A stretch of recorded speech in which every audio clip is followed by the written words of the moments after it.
Enetke ginkelimdu, Bhagavati Prajna Paramitaridaya, Turdinkelimdu, Chomdende Masherabki Paroldu Chimpinimbo, Halim ginkelimdu, Ilgın töksün ürsün belgin çinde gösmez ürgün, Koturdu vurgun yerinde ürgümü, Eğim kemen mini sonsun, Negi saktı, Hana uğrudu karşı, Hacırı soksu oldu, Ilgın töksün ürsün, Gelingin iki kuvruk, Bolun bodhisattvaların iki kuvrugla hamdı negi suğu, Geri saktı, ilgın töksün ürsün, Gün gegen kemehi, nomin zülün diyandı tekşi urşuvu.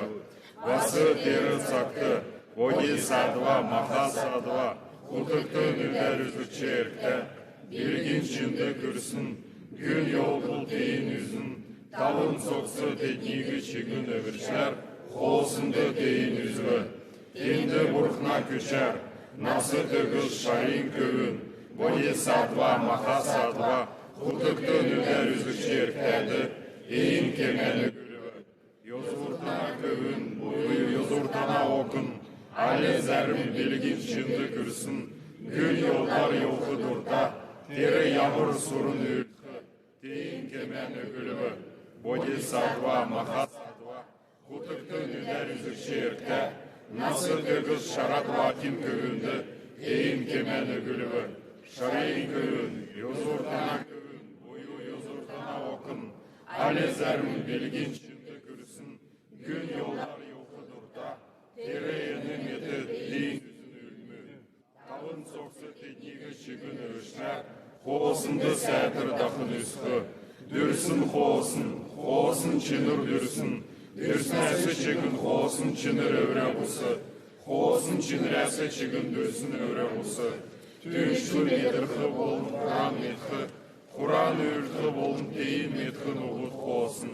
Şayin kövün, deremetin dile, Hanıgınom, hoğusun çınırmı, Belge çınıruga, Esi törsün, Kiruga, Kiresi haqsınuga, Korkuuga, Dürkuuga, Şayin kövün, deremetin dile, Hoğusun çınırtı dürsünuga, Medirxuga, Kur'an metxuga, Kur'an ültxuga, deyin metxuga, Nüdünuga, çıkınuga, hamıruga, kelinuga, biyeuga, setkuluga, dürsünuga, dunuga, ünüruga, antnuga, kırınğuga, nomuga, nüdne ornuga, ası setklin ornuga, setklin deyin metkin orn kürdül çıkınuga, munxuguga, munkegi barsınuga, ası ötülgü uykuuga, Ötülgü üykü barsın kürdül çıgınuga, Tüynçlü zolun bolun bügüdü qarxı, Törtkü bolun möruga, Belge biliguga,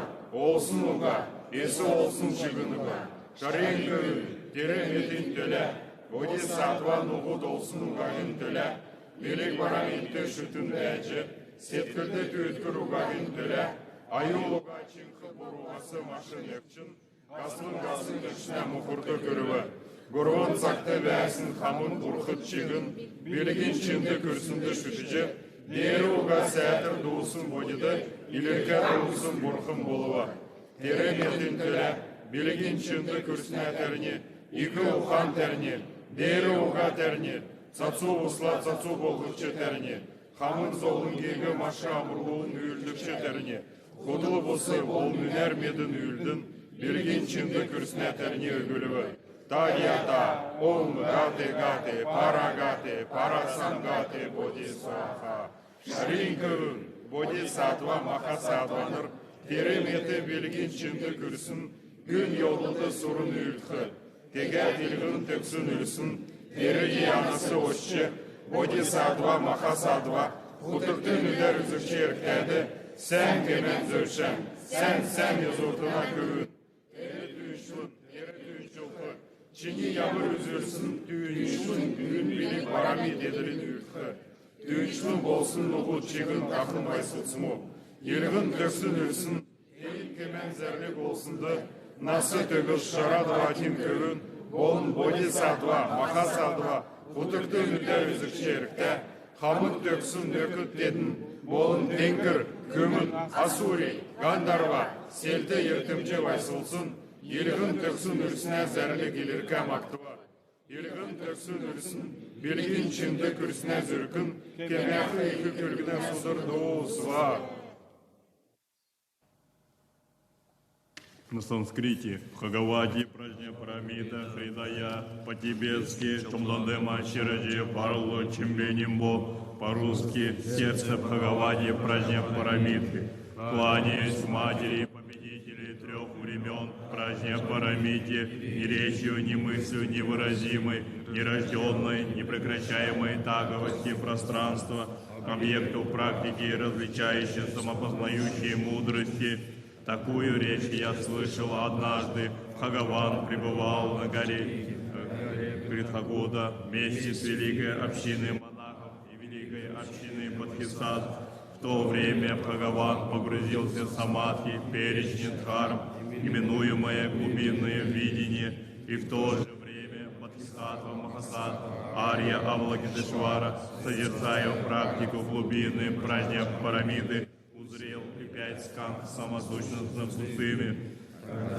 Мой Будды, достопочтенный Шарипутра, обратился к Бодхисаттве Махасаттве Арья Авалокитешваре с таким вопросом: как должно упражняться тем благородным сыновьям, которые желают воплощать практику глубины Пражня Парамиты?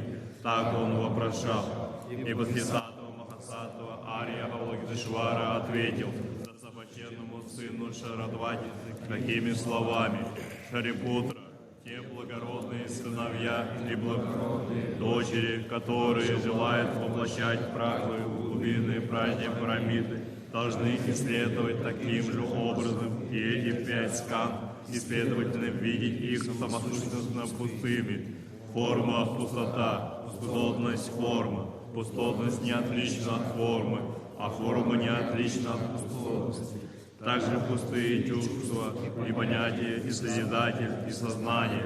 Шарипутра, таким образом все дхармы пусты, не имеют характеристик, не рождены и не прекращаемы, не загрязнены и не очищены, не ущербны и не полны. Шарипутра, поэтому в пустотности нет формы, нет чувства, нет понятия, нет созидателей, нет сознания, нет глаза, нет уха, нет носа, нет языка, нет тела, нет ума, нет видимой формы, нет звука, нет запаха, нет вкуса, нет осязаемого, нет дхарм, нет элементов, начиная с элемента глаза до элемента ума и до элемента сознания ума. Нет неведения, нет прекращения неведения. И далее до того, что нет также старости смерти, и нет прекращения старости смерти. Также нет страдания, источника, пресечения, пути, нет мудрости, нет обретения и нет необретения. Поэтому Шарипутра, Бодхисаттва достижения, пребывает в этой глубине Пражня Парамити, без загрязнений и страха в душе, полностью уйдя от превратности, достигает края ухода от скорби. Все Будды, пребывающие в 3 временах, истинно совершенном, подлинном совершенном Бодхи, Пражня Парамиту. И поэтому мантра Пражня Парамиты, мантра великого ведения, бесподобная мантра, мантра, уравнивающая с несравненным, мантра, полностью утихомиривающая страдания, не важна, потому что знает, что истина. Мантра Пражня Парамиты произносится так: Тадьята Ом Гаде Гаде Пара Гаде Парасам Гаде Бодхисаттва. Шарипутра вот таким образом изучает глубинную Пражня Парамиту. Затем Бхагаван, выйдя из того самадхи, выразил одобрение Бодхисаттве Махасаттве Арья Авалокитешваре, сказав: прекрасно, прекрасно, благородный сын. Это именно так, благородный сын. Это именно так. Показано, так и должно практиковать глубинную Пражня Парамиту. И Татхагатхи возрадуются. Когда изрек Бхагаван такую речь, до достопочтенный Шарипутра, Бодхисаттва Махасаттва Арья Авалокитешвара, то все полное окружение, а также боги, люди, асуры, гандхарвы, все вести возликовали и воздали учению Бхагавана. Закончена Махаянская сутра, называемая сердце Бхагавати Парамиты.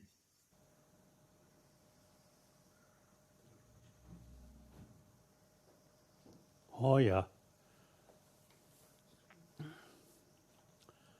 So I'd like to thank you.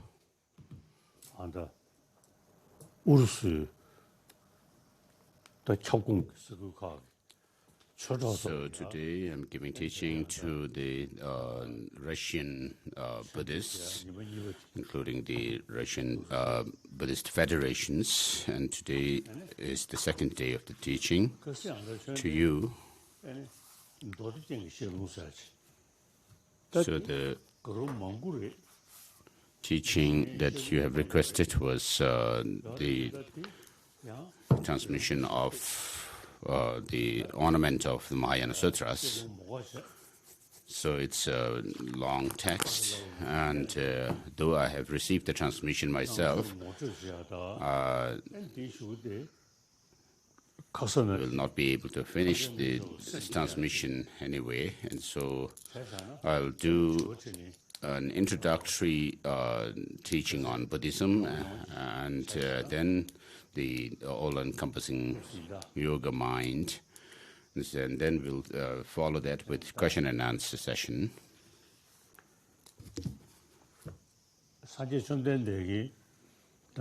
the Buddha himself,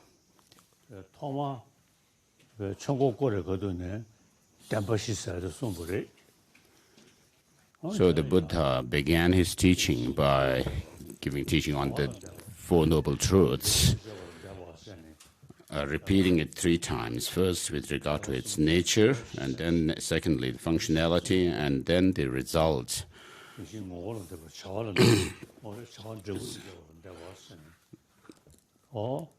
So in this way the Buddha gave teaching on the Four Noble Truths, and this is a quite comprehensive teaching.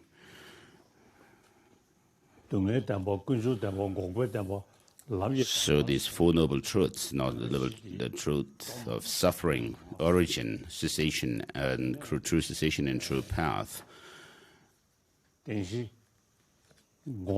So after giving teaching on the nature of the Four Noble Truths, then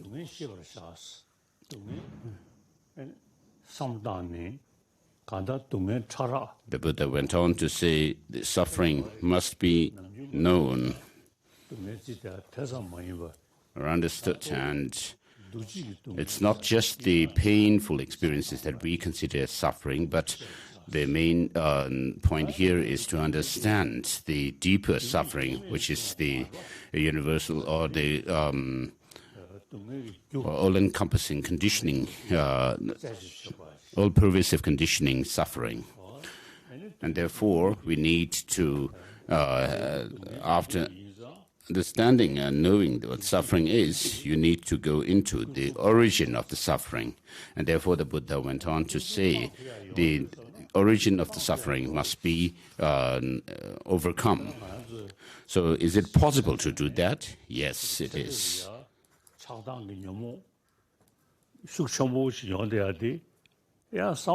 So, though in the earlier part of our life we may be someone full of these destructive emotions such as hatred, anger, attachment, and so forth, but when you have realized these as being negative, and then you give thought to them, and you can transform yourself so that you have less of these negative emotions. And so with regard to the practice of the problems of these that we experience, then we go into the understanding of the practice of the 3 trainings, and the beginning with the morality. And then when you go deeper, you go into the understanding of these three poisons. So these three poisons of attachment, anger, hatred, and ignorance, something static and that cannot be changed? No, they are not. Because we can see how they change when you have the positive qualities like love and so forth. Then you can actually counter the anger, hatred, and so forth. And therefore, you can see there are these counteracting factors of the destructive emotions. And you can also understand that the negative emotions instinctually arise in us, but they do not have a good sound ground. So there's no good reason that you can give why you should have these negative emotions or afflictive mental afflictions. So they cannot stand the test of reason and so forth.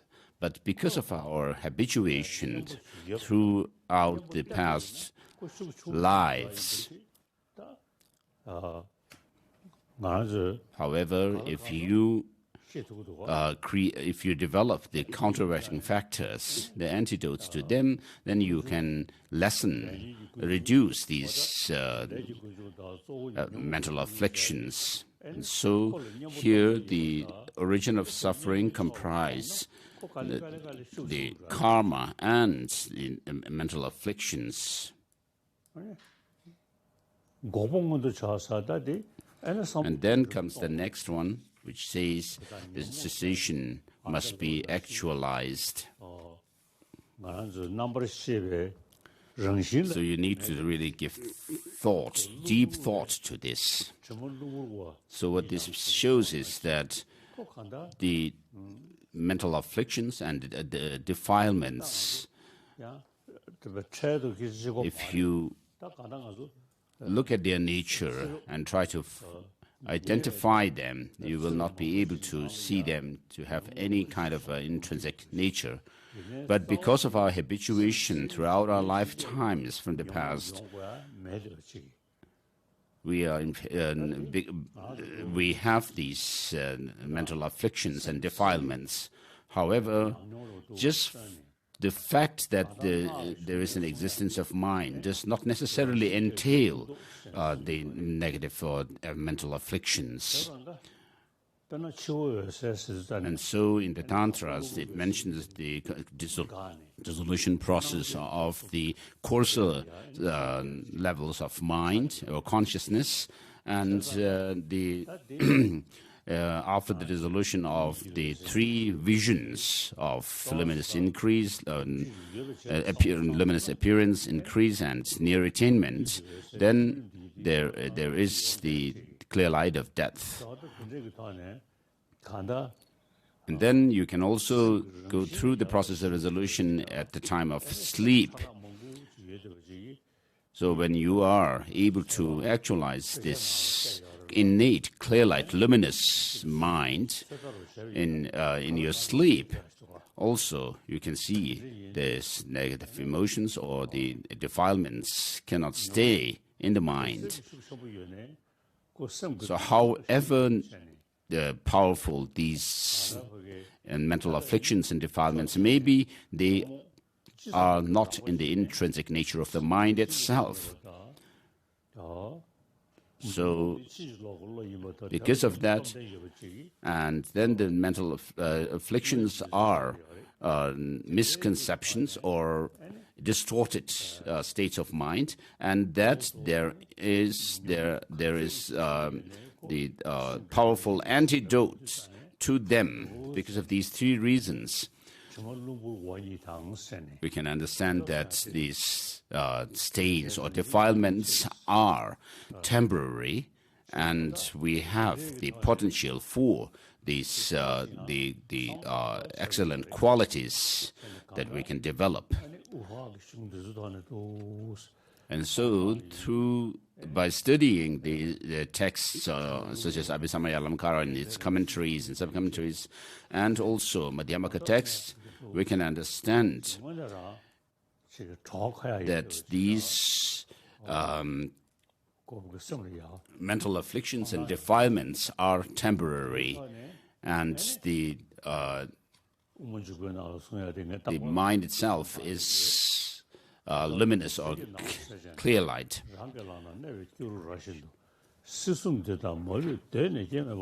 These are the verses from the 6th chapter of Madhyamaka Avatara,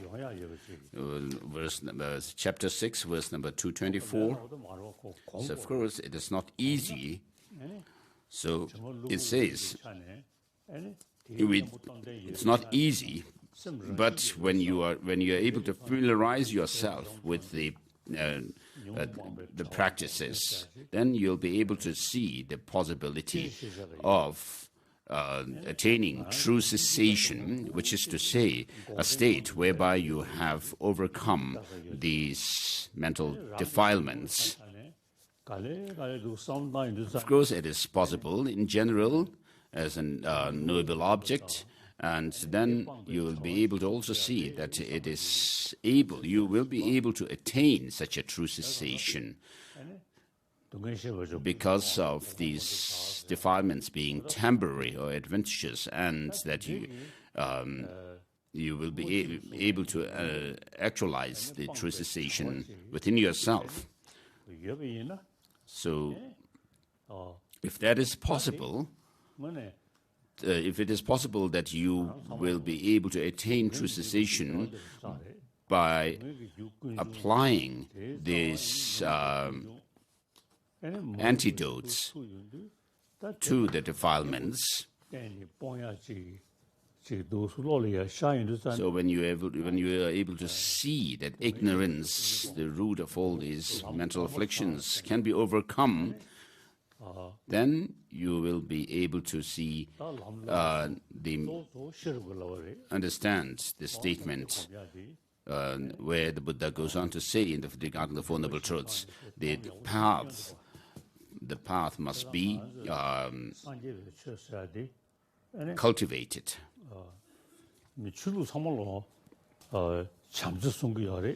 So all religions teach love and compassion, and they are helpful to human beings. And in Buddhism, it does not just confine itself to prayers to the three jewels, but it teaches the means to the corrective measures to transform our mind. And so the Indian tradition of Buddhism teaches how to actualize true cessation by overcoming the origin of suffering. And so you have the texts such as Mula Madhyamaka Karika, the verses, fundamental verses of the middle way, called wisdom, and so forth by Master Nagarjuna.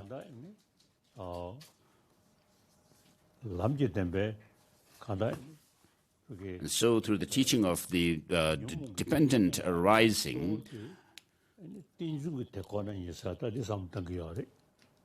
the Buddha does not teaches us not to remain in the two extremes. And so, when you understand dependent origination of things, you will be able to understand that things do not exist the way they appear to us, although they appear to us as if they have some objective independent existence. As quantum physics also says, that nothing whatever has any objective existence.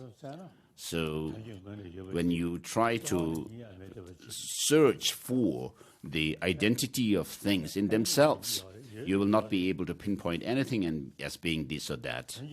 And so if you are able to give thought to these, you'll be able to see how things are dependently originated.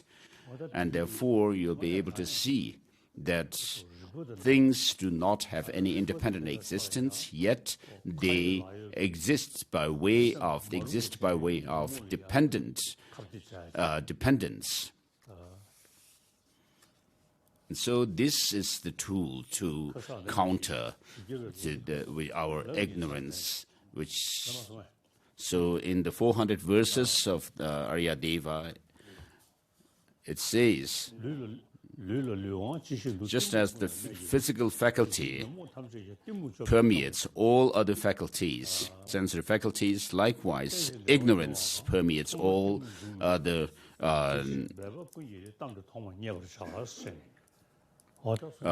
mental afflictions. And therefore, when you are able to see dependent origination, you'll be able to counter this ignorance. And so this must be pronounced right in the beginning. And so, as the Heart Sutra mantra says, that yata gate gate, paragate, parasangate bodhiswaha, what you should understand is that you will be able to tread along the path referred by gate gate, paragate, parasangate, and then bodhi swaha means that you reach enlightenment. And so through and then this is possible to do because of the understanding of emptiness. As the Heart Sutra says, form is empty, emptiness is form, emptiness is no other than form, and form 2 is no other than form. Form 2 is no other than emptiness, sorry. And so, and then the Buddha went on with regard to the Four Noble Truths, the third repetition, which is to say, the suffering should be overcome, but there's nothing to be overcome. Nothing to be known. Origin must be overcome, but nothing to be overcome, and so forth. And so when you think along the principle of dependent origination of things, you'll be able to see that you yourself, though you appear to be someone governing or possessing the body, speech, and mind, but nothing whatever can be pinpointed as being that I. Where is that I now? Which supposedly, to which the three body, speech, and mind supposedly seem to be belong. And therefore, so the profound teaching of the profound emptiness is something that you can actually give thought to and also meditate upon, so that you develop the experience.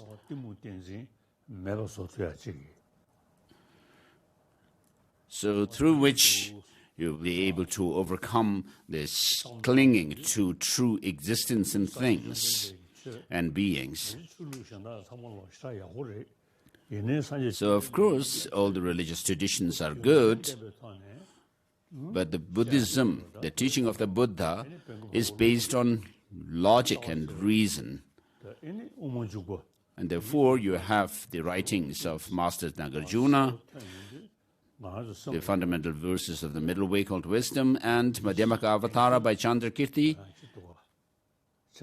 So through these teachings, you'll be able to find conviction or confidence in the teaching of emptiness. And therefore, they see the possibility that the paths and grounds can be possible, are possible to attain within your mind stream. Represent these paths represented by the Heart Sutra mantra, Paragate Gate, and so forth. And so once you have studied the teaching of the Buddha and then familiarized yourself with these path, then you'll be able to see that they are possible to be integrated within yourself. And so the suffering must be known, origin must be overcome, cessation must be actualized, and the path cultivated.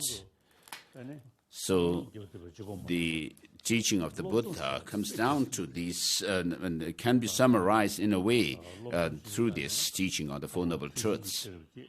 And so what we need to do is pursue this teaching of the Buddha by doing study of it first, and then having listened to the teaching and studied it, then you should reflect on them so that you develop a conviction and in the teaching, and that leads you to apply the teaching within yourself in meditation. So in this way, you have to go about with the teaching of the Buddha through the process of study, reflection, and meditation. And regarding myself, since my childhood, of course, I have gone through this triple process. So through this, I can see that it's very clear to me that there has been change in me over the last many decades since I started studying Buddhism. Therefore, to my Dharma brothers and sisters, I would like to appeal to you also to go through this process of study, reflection, and meditation, so that you'll be able to see the Buddha Dharma is something that you can actually have it in the palm of your hands, clearly be able to see that it has the result that you expect. And so I wish to say this to my Russian Dharma friends. So Sutra Alamkara is very long, and so we will not be able to anyway finish the text. So this is what I have given is the essence of the teaching of the Buddha. So first we'll do the question and answer session now. Your Holiness, thank you very much for sharing your wisdom with us. The first question today is from the main Buddhist temple of Kalmykia, Golden Abode of Buddha Shakyamuni. It will be asked by Venerable Yonten Gelong, administrator of the temple, a member of the Civic Chamber of the Russian Federation.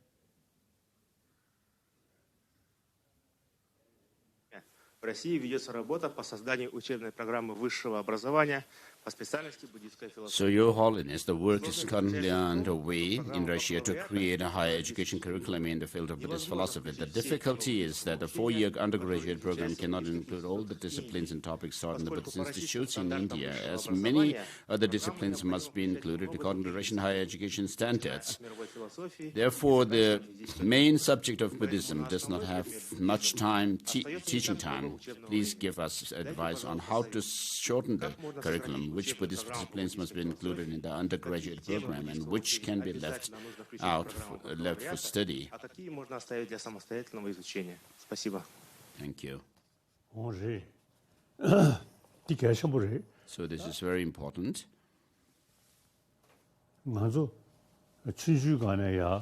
So when we studied Buddhism in our childhood, we began with the study of logic, the study of mind and awareness, and then also the study of reason and logic.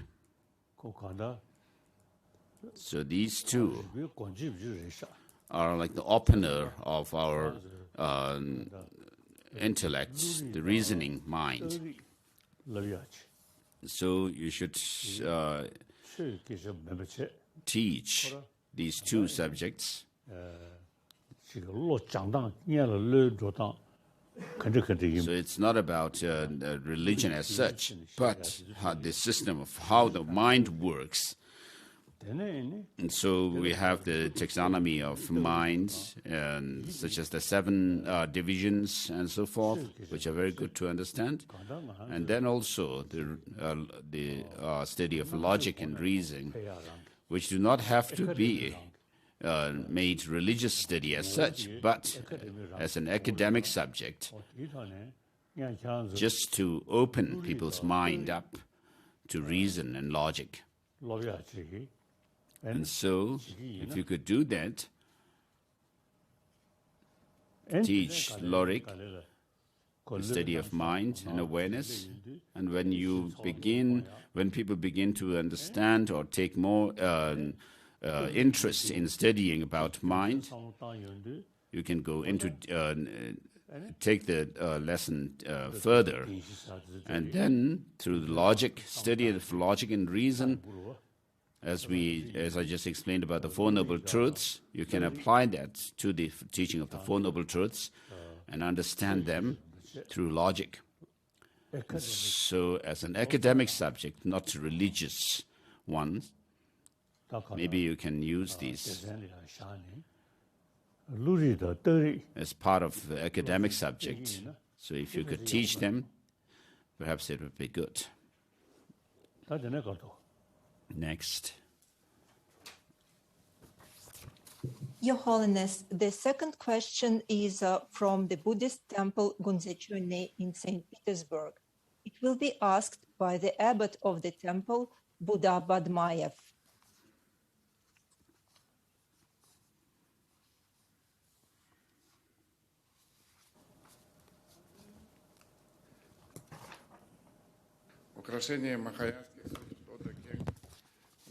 In the 3rd chapter of the особенности принятия прибежища Махаяны. Расскажите, пожалуйста, о них.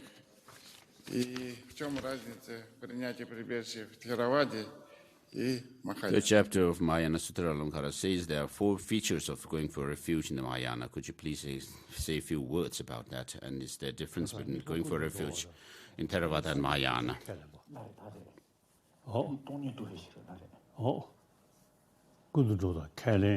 So it says because of the 4 particular features by which they are classified: universality, focus, commitment, realization, overpowering, supremacy, those who fulfill and so forth. So by taking refuge in the Buddha, Dharma and Sangha, by saying this line, Namo Buddhaya, Namo Dhammaya, Namo Sanghaya.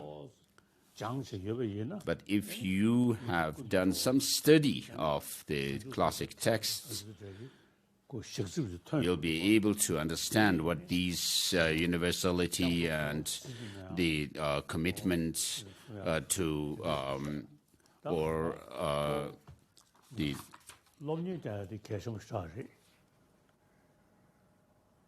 attain that of the enlightenment and so forth mean. So it's very important to study them. So we may say, I go to refuge in the Buddha, Dharma and Sangha, but what is Buddha? And what is Dharma? And what is Sangha? If you have done some study of the Dharma, you'll be able to have a different experience within yourself about what they mean. And so the most important thing is to study the Dharma.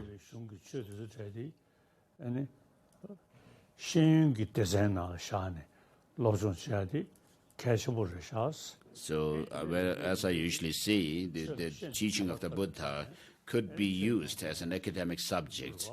And then once you have gained understanding of Dharma through reason, and then you'll be able to go further into the practice of the Dharma.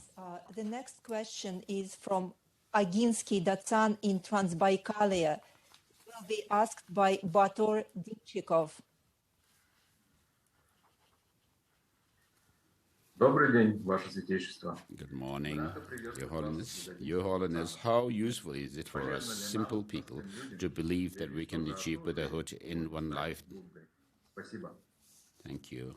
그래서 매 바로도 집에 슝주 나눠 So in the Perfection Vehicle teachings, 송요 말이 it is not taught that one can become enlightened within one lifetime in one body. 상알라메기 저걸이야. But in the Tantra teachings, and particularly the highest yoga Tantra, mentions about this possibility of becoming enlightened in one lifetime, in one body, or 3 years, 3 months, and so forth. But this has to do with a very particular or specific type of practitioner. But for generally, it is very difficult for people to become enlightened within one lifetime, one body. For example, in the case of Milarepa, who had gone through a very arduous practice, and so became enlightened through hardship, having gone through hardships. If you read his songs of the 100,000 songs, so he really worked very hard and attained the realizations gradually and not immediately. So the past Tibetan scholar adepts, amongst them, of course, there are life stories of such masters who are said to have attained Buddhahood within one lifetime. These sometimes could be in order to inspire the disciples to practice the Dharma seriously. So, but it is very difficult to attain Buddhahood within one lifetime, one body. Okay. Your Holiness, the next question is from the Center of Aryadeva in St. Petersburg, which is part of the Foundation for the Preservation of the Mahayana tradition. It will be asked by Alexei Yereev. Здравствуйте, Ваше Святейшество. 8 для тренировки ума. In the 8 verses of mind training, Geshe Langre Tangpa says, whenever I'm in the company of others, I regard myself as the lowest among all. Your Holiness, our question is how to continue this instruction with the divine pride that is needed for tantric practices. So this verse, may I sincerely, wholeheartedly consider others to be supreme. And then in the Tantra, when you are taught that you have to have divine pride of a deity, right in the beginning of Tantric practice, you do meditation on emptiness and dissolve yourself within that meditation on emptiness. And so this body of flesh and blood and bones is dissolved in your meditation on emptiness. So the appearance of this body made of flesh, blood, and bones is gone or dissolved. And then in Tantra, there is the categorization of mind or consciousness into the grosser and then the subtler states. And so all these grosser levels of mind are dissolved, and then you are left with this innate, clear light, luminous mind, which arises through meditation once the 3 regions of luminous appearance, increase, and near attainment are dissolved. So you need to understand these things first through study of the teachings on Tantra. And then when you become familiar with them and gain some familiarity with the experience of these dissolution processes and arise or the manifestation of this clear light, then when you think about the mere eye, this subtle, clear light, luminous mind becomes the basis for the designation of the I, and that arises in the form of a deity. And then you will have you should have the divine pride of a deity. So it has its own process in Tantra. So an experienced Tantric master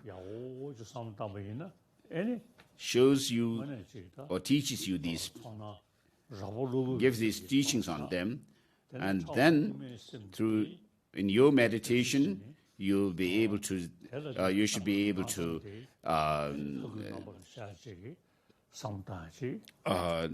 leave or dissolve these grosser states of mind, and then make this clear light manifest. And so the verses of the eight verses of training the mind have to do with the general teaching. Your Holiness, the next question is from Moscow Buddhist Center Yeshe Korlo. It will be asked by its founding member Ilya Bershin. Здравствуйте, Ваше Святейшество. В наше время многим трудно следовать таким наставлениям. So nowadays it is difficult for many of us to follow such instructions as leave your native lands, go to the retreat, and so on. Your Holiness, our question is, with so many distractions and temptations that the modern world has to offer, how not to let one's mind be separated from Dharma? Thank you. So, beginning with the Pratimoksha vows, which teaches us to leave a householder's life and go forth to a renunciant life.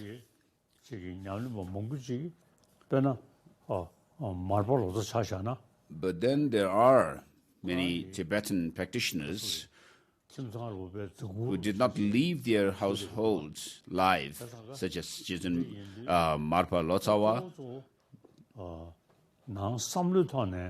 who lived a householder's life.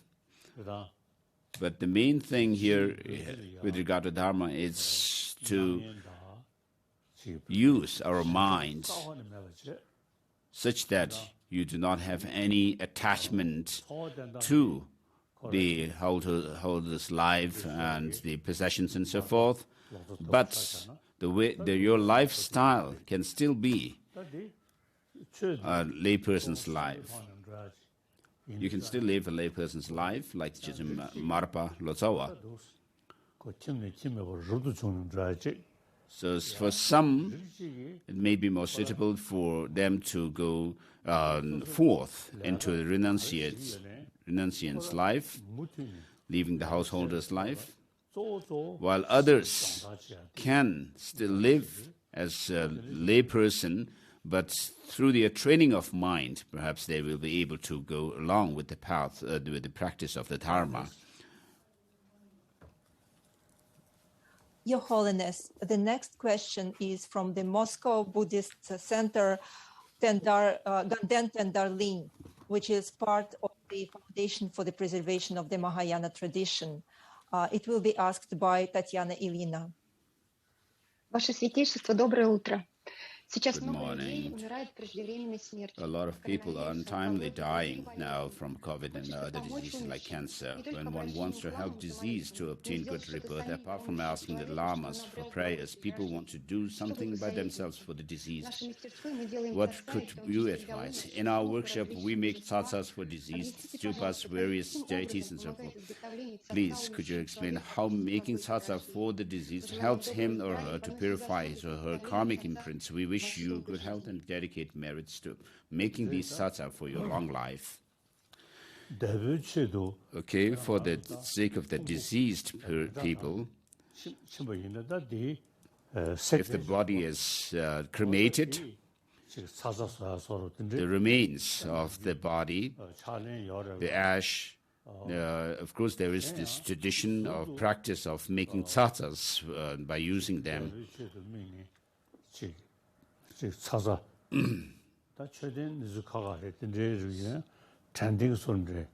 So you can make tatas as memorabilia for the deceased, or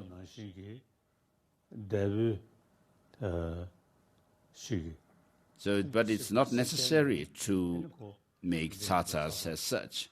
But you can make tata, of course, with the remains of the deceased person. If that is not, if you can do that, of course, but it's not very important to make tata as such.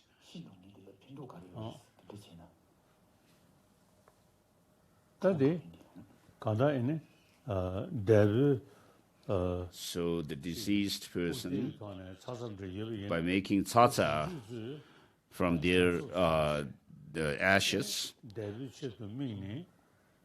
the surviving family members may be reminded of this person and then meditate on Bodhichitta and the view of emptiness.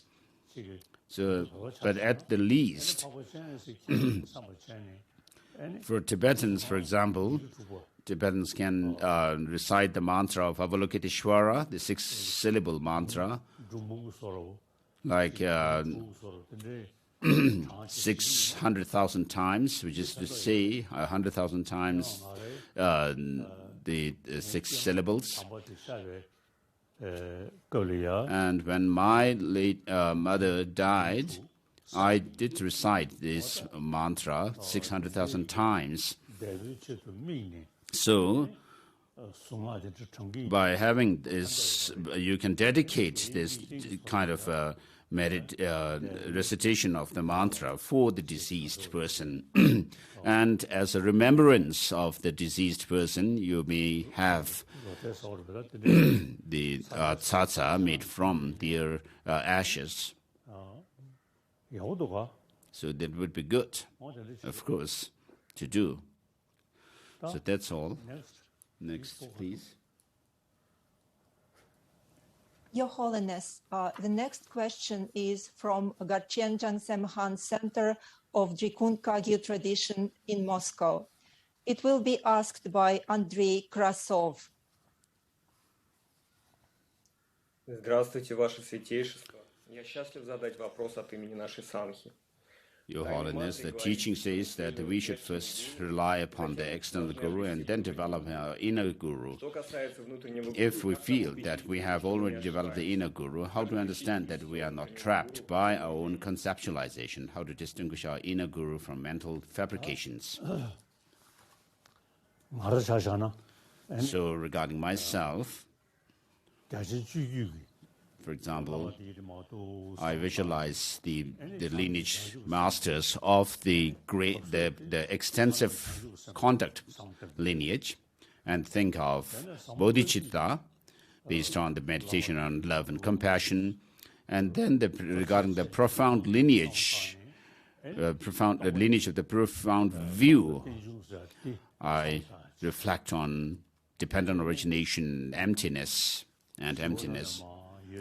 And then, with regard to the great lineage of the that has come down to through Shantideva and so forth, then I reflect on the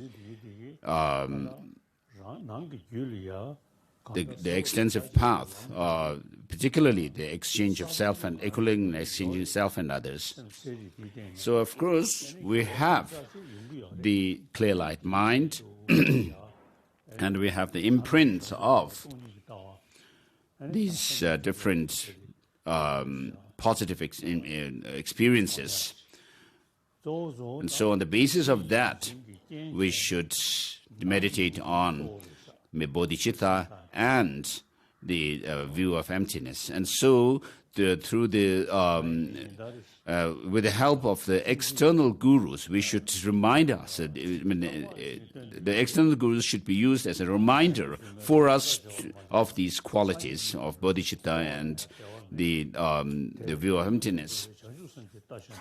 And so, as Shantideva says, I meditate on these lines as well. Which intelligent or sensible person would feel discouraged to ride the horse of bodhicitta, which leads you from bliss to bliss?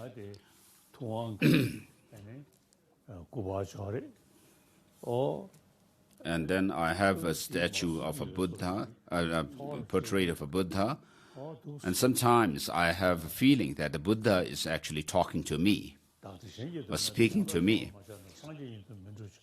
And Shantideva also says that if you do not exchange your joy and happiness with the suffering of others, leave alone reaching Buddhahood, even in this samsara, you will not have happiness. In your own life, you will not be happy if you remain selfish. So this is very true, what Master Shantideva is saying. So in the world, if you look around in the world today, because of selfish attitude, thinking only of one's own well-being and welfare, and disregarding others' well-being and welfare, we have all kinds of problems. So these two lines from Shantideva's Bodhisattva Charyavatara, I recite them daily and reflect on bodhicitta and developing bodhicitta within myself. And also, this is a main practice of my main practice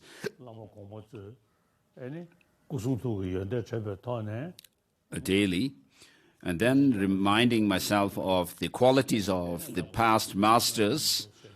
I also reflect on emptiness by reciting these lines from Master Nagarjuna's Mulamadhyama Kakarika, which says that whatever is dependent originality is said to be empty, and that is said to be designated, and that is the middle way.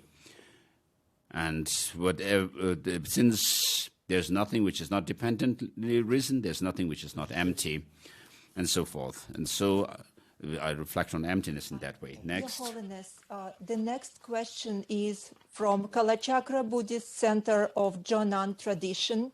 It will be asked by Pavel Batyuk.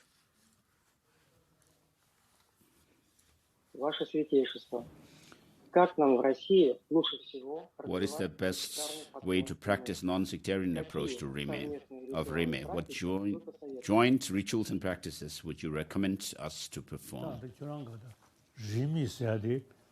So the Rime term that you have used, are you talking about Rime in the sense of Buddhist being within the Buddhist tradition, being Rime or non-sectarian, or does this word Rime for you cover a larger scope? So in any case, all religious traditions teach how to be kind, have a good heart. So in order to have the intention to work for the benefit of others, the theistic religious practitioners think that everybody is a creation of God. We have Christian practitioners, Christian brothers and sisters who really serve others, who need help in terms of health, care, and also education. And then within the Buddhism, we have the Pali tradition and the Sanskrit tradition. And then within the Sanskrit tradition, for example, in the Tibetan Buddhist tradition, we have those of the Satyanyingma, Gyelu, Kagyu, and so forth. So all of them may have different rituals, prayers, and so forth, but we have the same practice. All of them come down to the same practice. But sometimes people just superficially understand the teaching that they follow, and then they say, I'm Nyingmapa or Kagyupa and so forth. But if you really seriously think about these traditions, you have the Bodhichitta practice as the foundation. There used to be what are known as the 25 pioneers of the Tibetan Buddhist traditions. So all of them practice the combination of Sutra and Tantra. So in that respect, they all are same. Your Holiness, the next question is from Polina Pakulova, a member of Dripun Gaman Center Foundation, Moscow. Good morning. May you live a very long life. Nowadays, people are extensively using such notions as secular Buddhism. Some teachers and meditation instructors are saying that it is possible to achieve enlightenment without accepting the existence of past and future lives, a concept of karma, the existence of other realms. Your Holiness, my question is it possible to achieve Buddhahood or liberation if one doesn't accept the concepts above?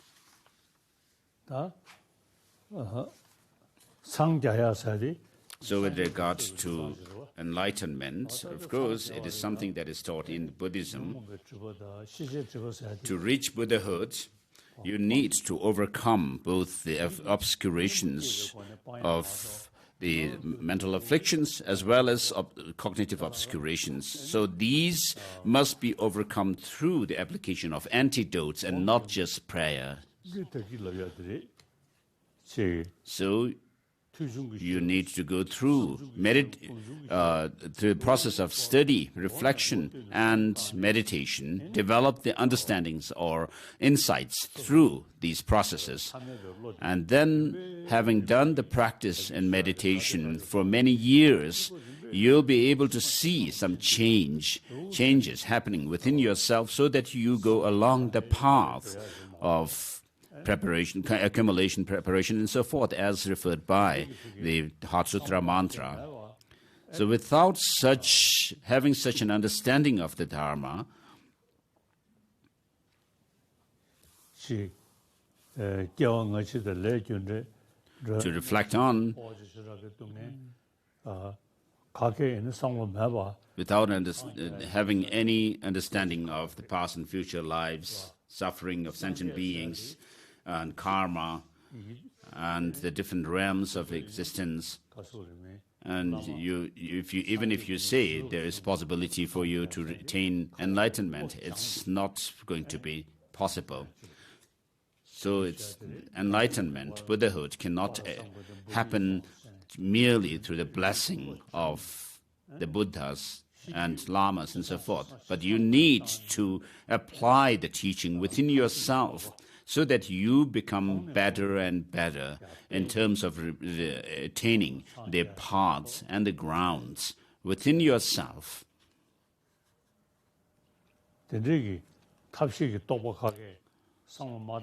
So without thinking about the skillful means or the method and the wisdom aspects of the path, merely through some blessing by a Lama touching their hands on your head, the enlightenment will not happen. Thank you, Your Holiness. The next question will be asked by Pyotr Dubinin, a member of Patul Rinpoche Buddhist Center in Moscow. Good morning. In current situation of COVID lockdown, it is very difficult for Buddhist practitioners living in big cities to meet and practice together. Could you please give us advice? How can we maintain a sense of closeness and as an aspiration to practice, as well as strengthen our connection with Dharma and Buddhist teachers? So, of course, it is true that due to the pandemic, there is difficulty of gathering people gathering in big groups. So at such a time, if you consider spiritual master, the scriptures as your scriptures, spiritual teacher, so of course the teachings of the Buddha are translated into many different languages, and also the exegetical treatises of the Indian masters are in many different languages. So if you can study these texts, it would be good. So regarding myself, for example, most of my teachers have passed away.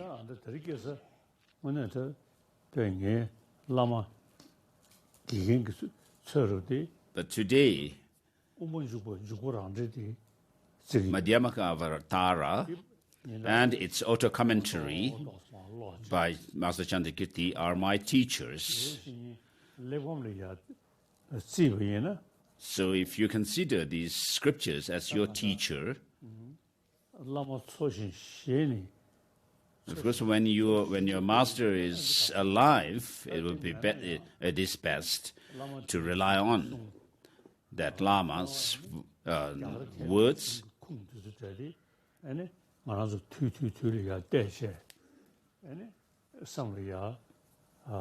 But if you can also study the Indian master's writings, so that you are able to integrate the teachings within yourself, it will be good.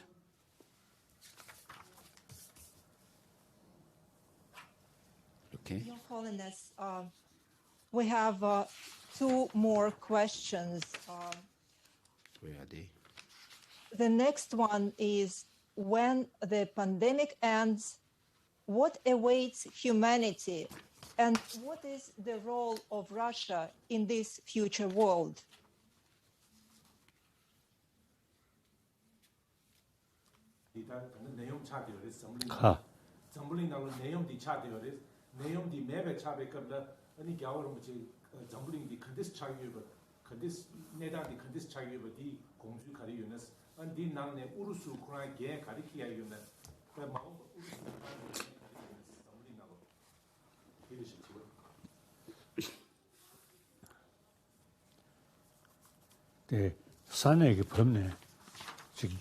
So by geographical situation or location, Russia, that part of the world, very important. And then, as far as Buddhism is concerned, traditionally, many Russian republics traditionally are Buddhist practitioners of Buddhism, and particularly many great, excellent masters have come from these regions in the past. So today, the republics, Buddhist republics of the Russian Federation are gaining the interest in the teaching and study of Buddhism. So I always emphasize the study of Buddhism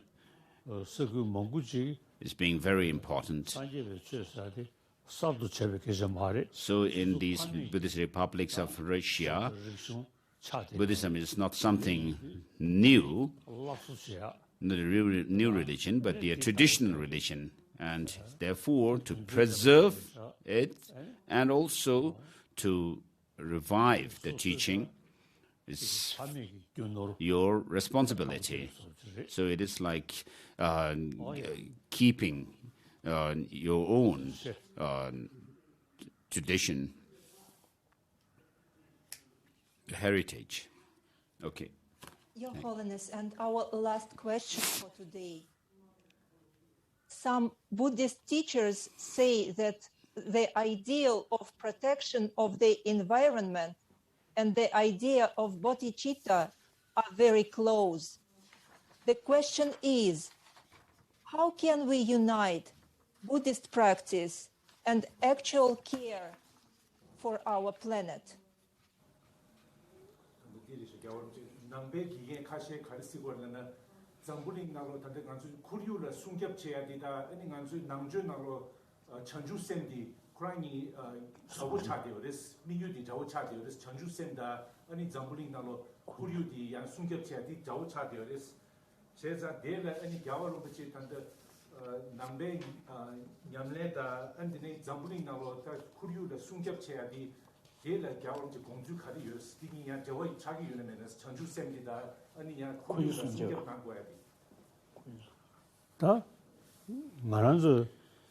So, for us who follow the Sanskrit tradition, we talk about welfare of all sentient beings, don't we?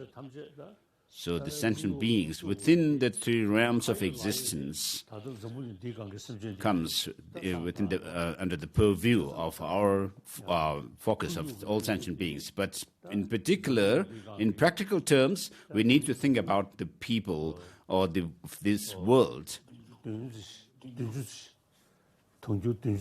or sentient beings in this world, and then particularly the 7 billion people of the planet. So someone who prays for the well-being of all sentient beings, it is imperative for us to take care of, to take a responsibility in the protection of our planet, environment as well. So the 7 billion people in this world, if we could have a sense of oneness of all human beings,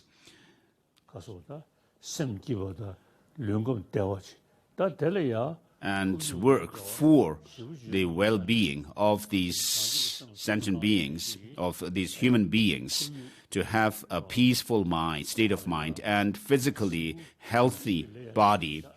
I mean, if you think about this, then it's quite natural to have a sense of responsibility for the protection of the environment of the earth. Your Holiness, thank you very much for your teachings, and for answering our questions. Now I would like to invite Telotu Kurinpoche, No. Wait. the honorary representative of Your Holiness to Russia, Mongolia, and the CIS countries, and the all-encompassing Guru Yoga, Yoga mind. Remarks. We have all-encompassing yoga mind yet. Or We will do our best to read Mahayana Sutra Alankara and contemplate on the teachings Your Holiness has bestowed with us. We thank you for your kindness and attention to the Buddhists of Russia. Your Holiness, the ongoing pandemic continues to affect communities around the world, and as you may know, currently the COVID situation in Russia has worsened in terms of daily newly infected people and those who lost the battle. In the last year and a half or so, we have lost many friends due to COVID-19. Many Buddhists across Russia and other parts of the world continue to recite the mantra of Green Tara Your Holiness has recommended to prevent the spread of this disease. Nevertheless, we request Your Holiness to pray for the deceased, infected, and their family members. Many people across Russia are struggling emotionally, mentally, and financially because of this crisis. Your Holiness, in the end, we would like to thank Gishil Hagdor for leading the review session for the teachings and the secretaries of the private office, as well as the audio and video section of the private office, and all the translators who, for their hard work.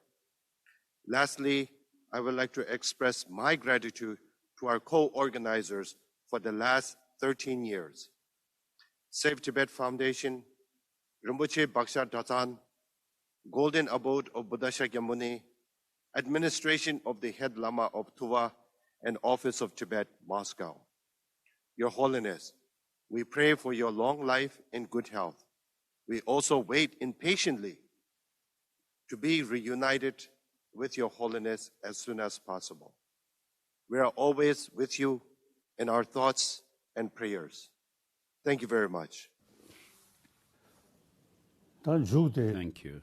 So, in conclusion, I wish to do the all-encompassing yoga mind. So because it includes both the skillful means and wisdom practice. So it becomes a very comprehensive practice.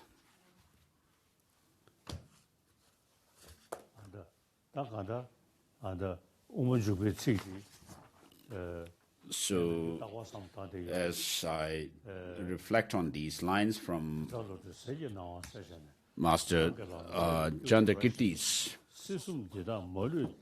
verse 224 of chapter 6, thus illuminated by the rays of wisdom's light, the Bodhisattva sees as clearly as a gooseberry in his open palm that the three realms in their entirety are unborn from their very start, and through the force of conventional truth, he journeys to cessation. Through his mind, though his mind may rest continuously in cessation, he also generates compassion for beings bereft of protection. Advancing further, he will also outshine through his wisdom all those born from the Buddha's speech and the middle Buddhas.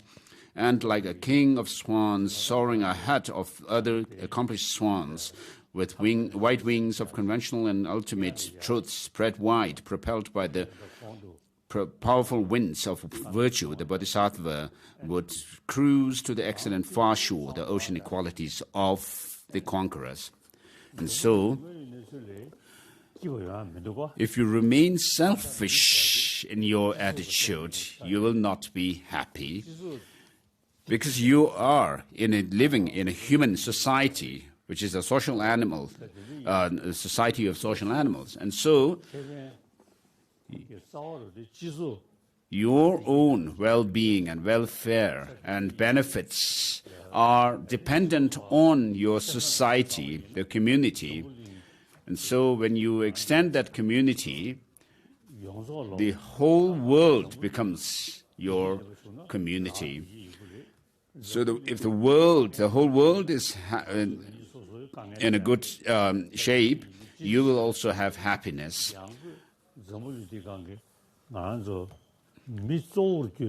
So sentient beings, particularly including mainly human beings, if you can think of bringing happiness to them, which has to come through disciplining our mind. The animals, of course, cannot think like us.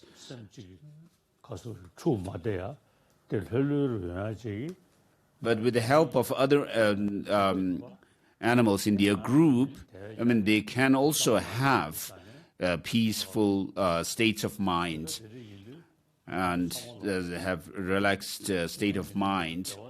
So those for us, we do not want suffering. Who do not want suffering, but who want happiness. So we are all same in that, and therefore, for the sake of all sentient beings, you should think of developing the experience of the Dharma within yourself, so that you will be able to grow these experiences of bodhicitta and so forth, so that you can help others. So now, please meditate on bodhicitta for a while.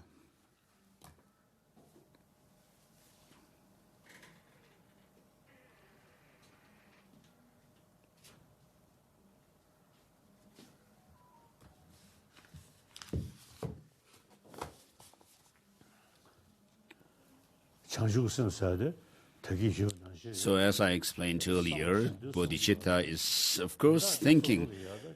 Your intention is to help others, but it is 100% sure that you draw the benefits yourself. And so, meditate on a bodhicitta.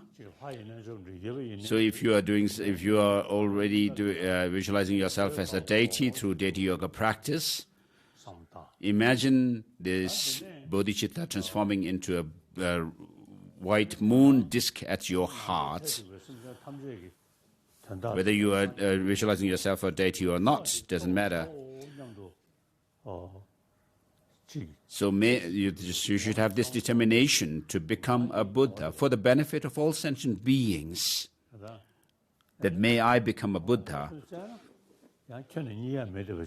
But having thought like that, when you check where this I is, this I which has thought of becoming a Buddha for the sake of sentient beings.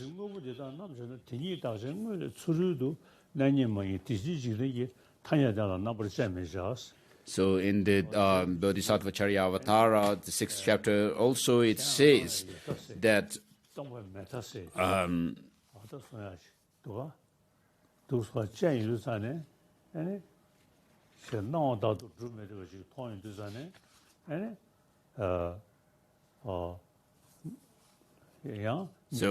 verse number 35 says, thus, when such phenomena are analyzed, nothing is found as their nature apart from suchness. So the conventional truth of the everyday world should not be subjected to thorough analysis.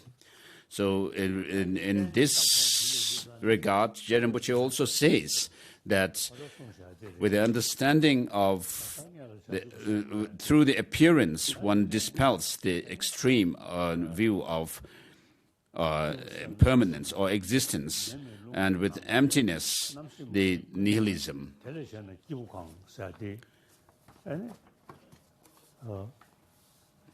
And then Master Nagarjuna in Ratnavali says, a person is not the earth, water, fire, wind, space, or consciousness. What else is a person other than that? Now, when you talk about a person or a being is posited on the basis of, finally, that of a mental continuum or consciousness.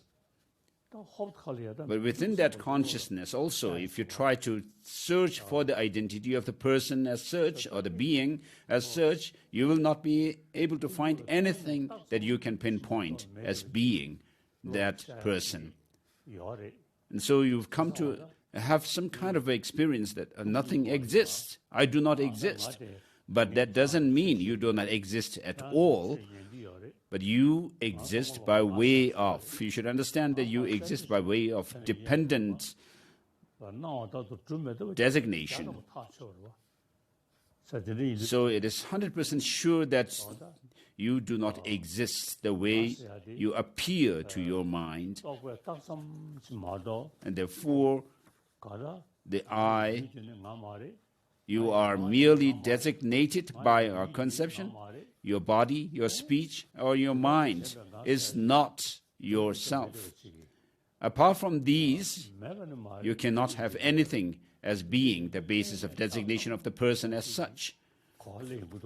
And therefore, you understand that though nothing whatever amongst the body, speech, and mind is me, yet I do exist by way of dependent designation. And so you are merely designated. Apart from that, you do not exist independently or objectively. So meditate on emptiness here, please.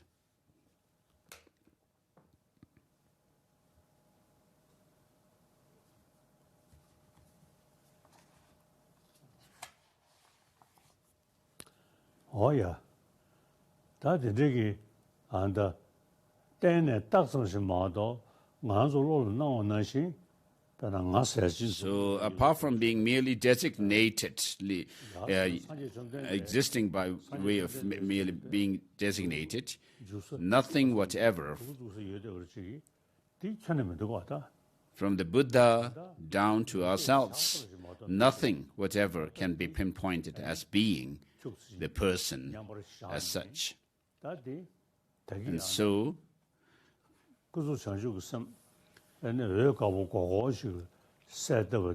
place your mind on that meditation on emptiness And then imagine that this mind or the wisdom realizing emptiness transforms into a Vajra standing on that moon disk of the Bodhichitta that you have already meditated.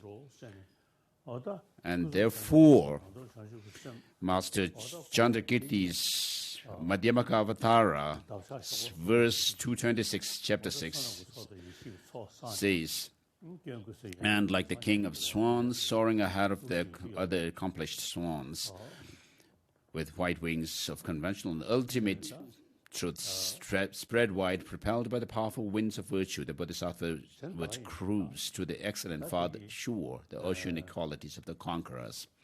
So you have both the wings of Bodhichitta and the wisdom of emptiness. And so we have done this all-encompassing yoga mind yesterday as well as today. So with this we can conclude. We conclude this teaching to the Russian Buddhists. So we can still have more time to have such teachings in the future. This is dedication. Dedication from the Samantabhadra prayer, the 2 verses.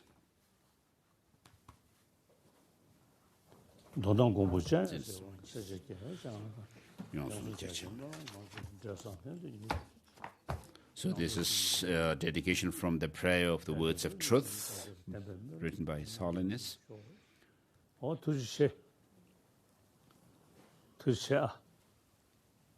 Calling on Avalokiteshvara for his blessings.